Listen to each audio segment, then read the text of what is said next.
ಆನೇಕಲ್ಲಲ್ಲಿ ಒಂದು ಸ್ಟೇಡಿಯಂ ಮಾಡೋಕ್ಕೆ ಹೊರಟಿದ್ದಾರೆ. ಅದು ರೈತರ ವಿರೋಧದ ನಡುವೆ, ಪರಿಸರವಾದಿಗಳ ವಿರೋಧದ ನಡುವೆ. ಈಗಾಗಲೇ ಬೆಂಗಳೂರಲ್ಲಿರುವ ಕ್ರಿಕೆಟ್ ಸ್ಟೇಡಿಯಮ್ಮೇ ವರ್ಷಕ್ಕೆ 4 ಸರಿ ಬಾಗಿಲು ತೆಗಿತೈತೆ. 365 ದಿನದಲ್ಲಿ 360 ದಿನ ಬಾಗಿಲು ಮುಚ್ಕೊಂಡಿರ್ತದೆ. ಇನ್ನು 5 ದಿನ ಮಾತ್ರ ಮ್ಯಾಚ್ಗಳು ನಡೆಯುವಂಥದ್ದು. ಮತ್ತೊಂದು ಸ್ಟೇಡಿಯಂ ಮಾಡಿ ಯಾವ ಪುರುಷಾರ್ಥಕ್ಕೆ ಮಾಡ್ತಾ ಇದ್ದೀರಾ? ಒಳ್ಳೆ ಕಮಿಷನ್ ಬರ್ತಾ ಇದೆ ಅಂತ ಮಾಡ್ತಾ ಇದ್ದೀರಾ? ಇಲ್ಲ ಅಲ್ಲೇನಾದರೂ ಜಮೀನುಗಳು ಇಟ್ಕೊಂಡಿದ್ದೀರಾ ನೀವು ಯಾರಾದರೂ? ಆ ಗ್ರೌಂಡ್ ಸುತ್ತು ಏನಾನ ಜಮೀನುಗಳು ಯಾರ್ಯಾರು ಪರ್ಚೇಸ್ ಮಾಡಿದಾರೋ ಅವ್ರದ್ದು ಲೆಕ್ಕ ಕೊಡಬೇಕು. ಅದು ಸುತ್ತು ಇರೋ ಜಮೀನು ಯಾರ್ಯಾರು ತೆಗೆದಿದ್ದಾರೆ, ಎಷ್ಟೆಷ್ಟು ಎಕರೆಗಳಿದೆ, ಅದ್ರ ಬೆಲೆ ಜಾಸ್ತಿ ಮಾಡ್ಕೊಳಕ್ಕೆ ಮಾಡ್ತಾ ಇದ್ದೀರಾ? ಯಾರು ಕೇಳಿದ್ರು?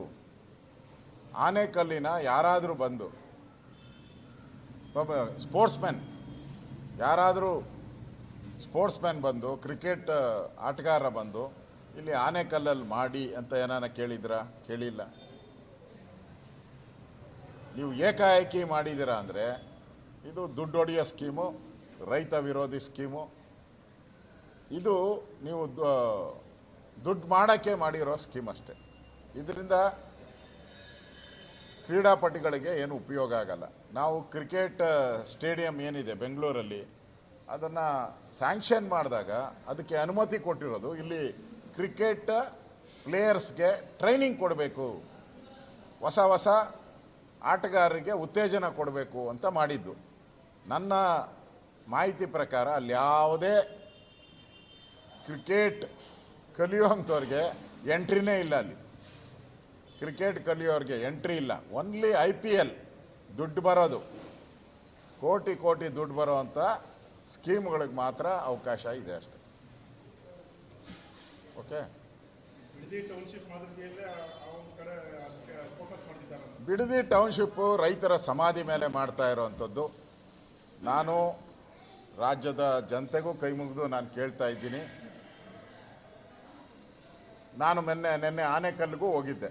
ಎಲ್ಲಿ ಅವರು ಸ್ಟೇಡಿಯಂ ಮಾಡ್ತಾ ಇದ್ದಾರಲ್ಲ, ಅಲ್ಲಿ ನಾನು ಹೋಗಿ ಬಂದಿದ್ದೀನಿ. ನೆನ್ನೆ ಅಲ್ಲಿ 1996ನೇ ಇಸ್ವಿಯಲ್ಲಿ ಈ ಲೇಔಟ್ ಮಾಡಿರೋದು.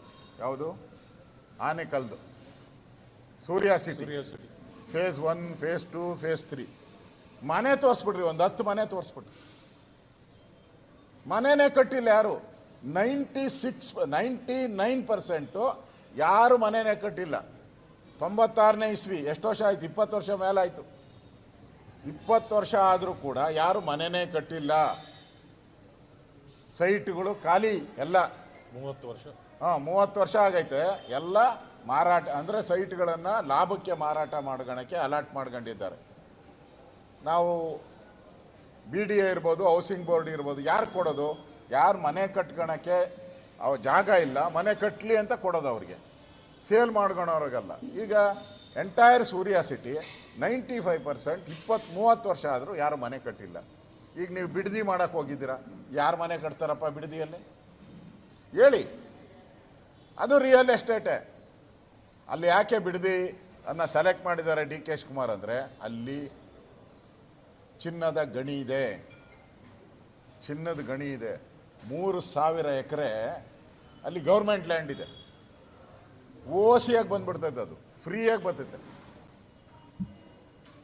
3000 ಎಕರೆ ಅಂದರೆ ಫ್ರೀಯಾಗಿ ಬರ್ತೈತಲ್ಲ, ದುಡ್ಡು ಹೊಡಿಯೋದು ಅಷ್ಟೇ. ಅದು ದುಡ್ಡು ಹೊಡಿಯೋ ಸ್ಕೀಮು. ಅದರಿಂದ ಅದು ರೈತರ ಸಮಾಧಿ ಮೇಲೆ. ಅಲ್ಲೆಲ್ಲ ಬೆಳೀತಾ ಇರೋದೆಲ್ಲ ತೆಂಗು, ರೇಷ್ಮೆ, ಹಾಲು. ಮೇವು ಬಂದರೆ ಹಾಲು ಸಿಗ್ತೈತೆ, ರೇಷ್ಮೆ ಸೊಪ್ಪು ಬೆಳೆದ್ರೆ ರೇಷ್ಮೆ ಉತ್ಪತ್ತಿ ಆಗ್ತೈತೆ. ನೀವು ಸುಮಾರು 8-10 ಸಾವಿರ ಎಕರೆ ಅಲ್ಲಿ ಮಾಡ್ತಾ ಇದ್ದೀರಲ್ಲ, ಅದು ರೈತರ ಸಮಾಧಿ ಮೇಲೆ ಮಾಡ್ತಾ ಇರೋವಂಥ ಒಂದು ಕೆಲಸ. ಇದು ಕೂಡಲೇ ರದ್ದಾಗಬೇಕು. ನಾವು ಈಗಾಗಲೇ ಹೇಳಿದ್ದೀರಿ, ನಮ್ಮ ಸರ್ಕಾರ ಆ ಯೋಜನೆಯನ್ನು ಕೈ ಬಿಟ್ಟಿದ್ದೀರಿ ಅಂತ. ನಾವು BJP ಸರ್ಕಾರ ಅಧಿಕಾರದಾಗಿದ್ದಾಗ ನಾವು ಕೈ ಬಿಟ್ಟಿದ್ದೀರಿ ಅಂತ ನಾವು ಘೋಷಣೆಯನ್ನು ಮಾಡಿದ್ದೀವಿ. ಇವರು ಕೂಡ ನಾವು ಕೈ ಬಿಟ್ಟಿದ್ದೀರಿ ಅಂತ ಘೋಷಣೆ ಮಾಡಲಿ. ಇವರೇನು ಡಿನೋಟಿಫಿಕೇಷನ್ ಮಾಡೋದೇನು ಅವಶ್ಯಕತೆ ಇಲ್ಲ, ನೋಡೋಣ ಆಮೇಲೆ. ಫಸ್ಟು ಕೈ ಬಿಟ್ಟಿದ್ದೀರಿ ಅಂತ ಅನೌನ್ಸ್ ಮಾಡಿ. ಇಲ್ಲ ಅಂದರೆ ರೈತರ ಶಾಪ ತಟ್ಟಿದ್ರೆ ಈ ಸರ್ಕಾರ ಮುಂದಿನ ಚುನಾವಣೆಯಲ್ಲಿ ಡಿಪಾಸಿಟ್ 20 ಸೀಟು ಗೆಲ್ಲಲ್ಲ. ಕರ್ನಾಟಕದಲ್ಲಿ 20 ಸೀಟನ್ನು ಗೆಲ್ಲಲ್ಲ. ಆ ಪರಿಸ್ಥಿತಿ ಬರ್ತದೆ. ಅದೆಲ್ಲ ಪ್ರಾಯೋಜಿತ. ಅದರಲ್ಲಿ ಡಿ ಕೆ ಶಿವಕುಮಾರ್ ಎಕ್ಸ್ಪರ್ಟ್ ಅವರು. ಅವರೇ ಎಲ್ಲ ಪಂಚೆ ಉಡಿಸಿ ಹಸಿರು ಶಾಲೆ ಹಾಕ್ಕೊಂಡು ಎಲ್ಲ ರೆಡಿ ಮಾಡಿ ಕರ್ಕೊಂಬಂದು ನಿಲ್ಲಿಸಿರ್ತಾರೆ ಅವರು. ಯಾರು ಬೆಂಗಳೂರಿಂದ ಹೋಗಿ ಅಲ್ಲಿ ಮಾರಾಟಕ್ಕೋಸ್ಕರ ಜಮೀನು ತಗೊಂಡಿದ್ರು ಅವರು ಬಂದಿರೋದು.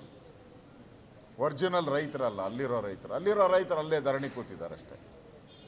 ಅವ್ರ್ಯಾರು ಬಂದಿಲ್ಲ. ಇದು ಮತ್ತೊಂದು ರಿಯಲ್ ಎಸ್ಟೇಟ್ ಅಷ್ಟೇ. ಈ ಖಾಲಿ ಈಗ ಬೆಂಗಳೂರಲ್ಲಿ ಎಲ್ಲ ಸೊಸೈಟಿಗಳು BDA ಹೌಸಿಂಗ್ ಬೋರ್ಡ್ ಮಾರಿರೋದೇ ಸುಮಾರು 10 ಲಕ್ಷ ಸೈಟ್ ಖಾಲಿ ಇದೆ.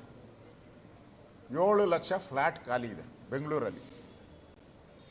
ಇಷ್ಟು ತುಂಬಲಿ ಫಸ್ಟು. ಇದೇ ತುಂಬಿಲ್ಲ. ಈಗ ಅಲ್ಲಿ ಬಿಡದಿಯಲ್ಲಿ ಹೋಗಿ ಏನು ಮಾಡ್ತೀರಾ?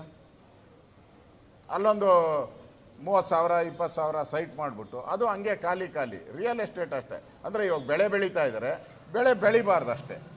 ಈಗ ಸೂರ್ಯ ಸಿಟಿಯಲ್ಲೆಲ್ಲ ಯಾರು ಬೆಳೆ ಬೆಳೆಯೋಂಗಿಲ್ಲ. 30 ವರ್ಷ ಆಯಿತು. 30 ವರ್ಷದಿಂದ ಎಷ್ಟು ಬೆಳೆ ಬೆಳೀತಾ ಇದ್ರು? ನಾಶ ಆಗೋಯ್ತು. ಅದರಿಂದ ಸರ್ಕಾರ ಲೇಔಟ್ ಮಾಡಬೇಕಾದ್ರೆ ಇವಾಗ ಕಟ್ಟಿರೋಂಥ ಎಷ್ಟು ಫ್ಲ್ಯಾಟ್ಗಳು ಖಾಲಿ ಇದೆ, ಎಷ್ಟು ಸರ್ಕಾರ ಮತ್ತು ಪ್ರೈವೇಟ್ ಸೊಸೈಟಿಗಳು ಮಾಡಿರೋಂಥ ಸೈಟ್ಗಳು ಖಾಲಿ ಇದೆ, ಅವಶ್ಯಕತೆ ಇದೆಯಾ, ಅದನ್ನು ಸರ್ವೆ ಮಾಡಿ ಲೇಔಟ್ಗಳು ಮಾಡಬೇಕು.